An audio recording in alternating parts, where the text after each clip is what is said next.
अस्सलाम वालेकुम दोस्तों, अपनी अगली वीडियो के साथ मैं हूं मनसब अली। एक क्विक वीडियो लेके आया हूं। थोड़ी देर पहले मुझे कुछ मालूमात मिली हैं तो मैंने सोचा कि आप लोगों के साथ जल्द से जल्द शेयर करूं।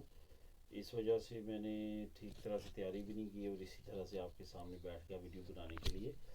तो दोस्तों, ये वीडियो में मैं आपको बताऊंगा कि एक बहुत अच्छी खबर आई है, एक बहुत गुड न्यूज़ है इमिग्रेशन के साथ साथ, कि जो वज़ीर ख़ारजा है जो इटली का, उसने एक प्रोग्राम में इंटरव्यू के दौरान ये बात की है कि फरवरी में उन्होंने एक बिल इंटर किया था पार्लियामेंट में, जो कि पास हो चुका है। अब दूसरी एक दो पार्टियों के साथ बातचीत करने के बाद वो लॉ का हिस्सा बन जाएगा।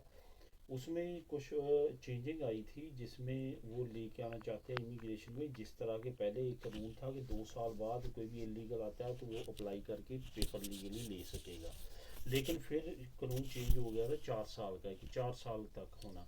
लेकिन ये गवर्नमेंट जो है ये दोबारा ट्राई कर रही है उस कानून को चेंज करने की, और काफ़ी हद तक वो चेंज हो चुका है। अब सिर्फ और सिर्फ उसकी आखिरी कुछ शिक्कियाँ उन पर उन्होंने काम करना है और वो कानून का हिस्सा बन जाएगी। उसके साथ साथ इन्होंने ये कानून भी पास करवाने की कोशिश कर रहे हैं कि जो ये गैर मुल्की समंदर के ज़रिए ग्रीस से या दूसरी कंट्री से इटली में इंटर होते हैं, तो क्या होता था कि एनजीओज़ वगैरह उनको बचाने के लिए समंदर के अंदर जाते थे, उनको निकाल के लेके आते थे।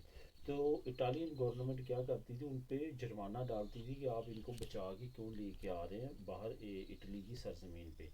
तो वो भी गवर्नमेंट कोशिश कर रही है कि वो जो एनजीओज़ हैं जो लोगों को बचा के लेके आती है, उनके जुर्माने जो हैं वो ख़त्म किए जाएं।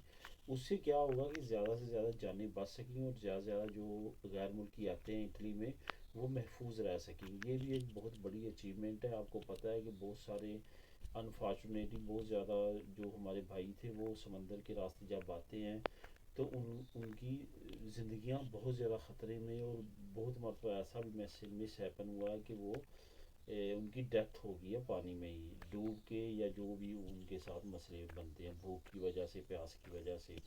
तो अब क्या होगा कि जब ये जुर्माने ख़त्म होंगे, वो रिलैक्सेशन मिलेगी एनजीओज़ को जो कि हेल्प करना चाहती हैं, जैसे यूएनओ की एनजीओ है, दूसरी रेड क्रॉस वगैरह है। तो अब उन पे जब जुर्माने ख़त्म होंगे तो वो ज़्यादा बेहतर काम कर सकेंगी, ज़्यादा जानें बचाने की कोशिश करेंगी। ये बहुत अच्छी इम्प्रूवमेंट है। और उससे अच्छी जो है वो ये है कि जो इटली में इस वक्त मौजूद हैं, आने वाले जो इमिग्रेशन में इंटर नहीं हो रहे, आपको पता है कि 8 मार्च से पहले जो यहाँ पे होंगे वही इंटर होंगे। उसके बाद जो इंटर होंगे उनके लिए ये बहुत अच्छा कानून है कि आप 2 साल सिर्फ वेट करेंगे, आपको वहाँ के पेपर मिल जाएंगे। ये एक बहुत अच्छी इम्प्रूवमेंट है। अल्लाह करे जल्द से जल्द ये जो है ये कानून का हिस्सा बन जाए। उससे वज़ीर ख़ारजा ने ये कहा है, वज़ीर जो है इनके मुतलका इमिग्रेशन के, कि हमने फरवरी में ये कानून साइन कर दिया था प्राइम मिनिस्टर की तरफ से। लेकिन मसला क्या बना कि कोरोना की वजह से ये इस पे बहस वगैरह या जो भी इनकी मज़ीद रिक्वायरमेंट होती है कि कानून को हिस्सा बनाने के लिए, वो रुक गई थी। लेकिन वो कह रहे हैं हम दोबारा अब एक्टिव हो रहे हैं और दोबारा इसको इम्प्लीमेंट करने की कोशिश कर रहे हैं। और साथ साथ उन्होंने कहा कि दूसरी जमातों को की भी ये जिम्मेदारी बनती है कि वो हमारा साथ दें और इस कानून को इम्प्लीमेंट करें। तो दोस्तों, ये थी वीडियो जो मैंने आप लोगों के साथ शेयर करनी थी। ये थी खुशखबरी। और बाकी बहुत जल्द इमिग्रेशन ओपन हो रही है। आप लोग अपनी अपनी तैयारी जारी रखें, कॉन्ट्रैक्ट वगैरह अरेंज रखें, और एजेंटों से बच के रहना है आपने। एजेंटों के हत्थे नहीं चढ़ना।